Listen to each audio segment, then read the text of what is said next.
Ahojte, ja som Nomis a vítam vás u... Ahojte, ja som Nomis a vítam vás u tohto videa. Dnes si povieme niečo o YouTube, možno vašej ďalekej budúcnosti, snoch a taktiež by som sa s vami chcel podeliť o moje myšlienky a nápady.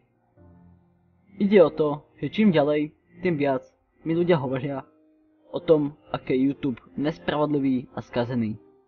A ja s nimi úplne súhlasím. Pýtate sa, prečo práve nespravodlivý? Tak ja vám to poviem. Možno máte aj vy sen, ako ja, raz niečo znamenať.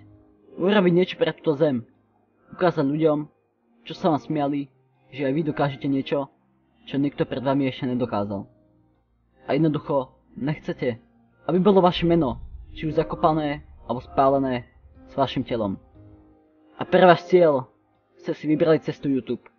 A preto sa snažíte. Venujete sa tomu 26 hodín denne. Stále premýšľate, čo by ste mohli na vašej tvorbe zlepšiť. Do toho robíte aj inú činnosť. Napríklad, robíte grafiku pre ľudí zdarma.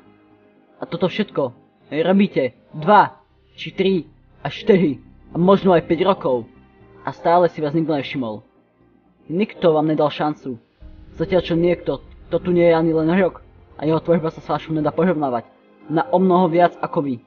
A ja viem, ako sa cítite. Je vám to ľúto. Moc ľúto. Lebo viete, že nikdy nebudete mať to, čo majú oni. A preto v noci neviete zaspať. Stále premýšľate, s akým videom by si mohli prehraziť a uspieť. A keď aj máte nápad a zrealizujete ho, tak si vás aj tak nikto nevšimne. Cítite sa ako duch, ako niekto, koho všetci len prehľadnú. Takto sa cítim totiž aj ja. Odkopnutý na každom centimetri. A preto pre vás mám ponuku. Poďme to spolu zmeniť, lebo spolu sme viac ako len ľudia, čo čumia do monitorov a rozprávajú sa či už s kamerou alebo monitorom. Spolu sme ľudia, čo majú sny.